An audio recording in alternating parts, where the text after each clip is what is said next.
On Wednesday, the US once again staged a drama in which it went against almost the entire world at the United Nations General Assembly.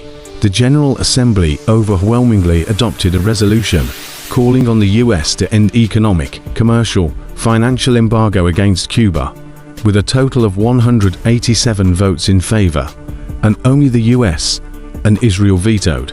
Why say once again? It is because the UN General Assembly has voted for the resolution every year on ending the US embargo against Cuba since 1992.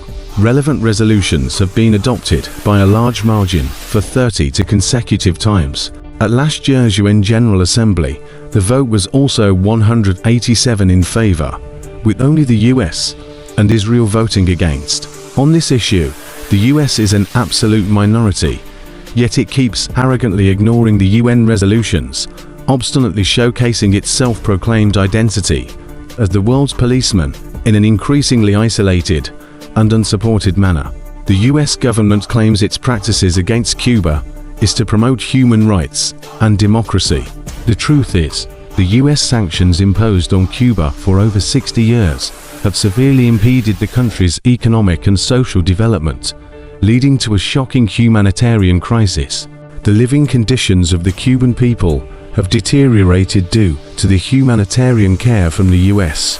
Cuba's basic social services, such as medical care and education, have been severely affected by a lack of supplies and resources. The US sanctions have made the Cuban people struggle in everyday life, which indeed has become a reverse push against human rights. As international calls for justice for Cuba grow louder, the US opposition stands out as particularly jarring. This is not only a disregard for the will of the international community, but also a contempt for multilateralism.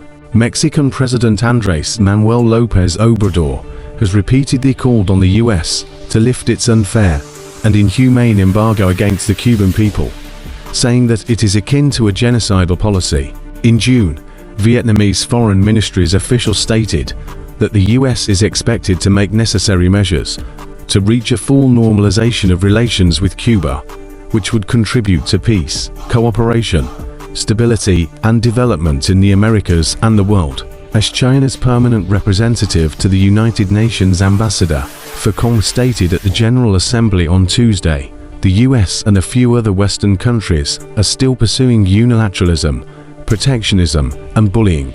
They resort to abusive use of illegal unilateral sanctions against countries such as Cuba, which gravely violates the purposes and principles of the UN Charter, seriously undermines the international consensus on the 2030 Agenda, jeopardize the rights to survival and development of the countries concerned and their people.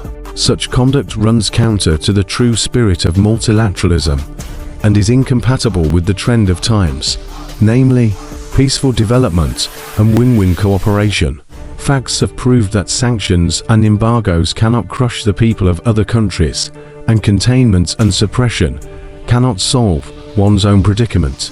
Currently, more and more countries expect a fair and just international order. The hegemonism and power politics pursued by the US are being increasingly opposed. Cuba's struggle is a microcosm of the hegemonic behavior of the US in an attempt to control other countries through unilateral sanctions, but instead stand opposite to the majority in the world. The latest UN General Assembly vote undoubtedly reflects the desire of the vast majority of countries to build a more reasonable world order.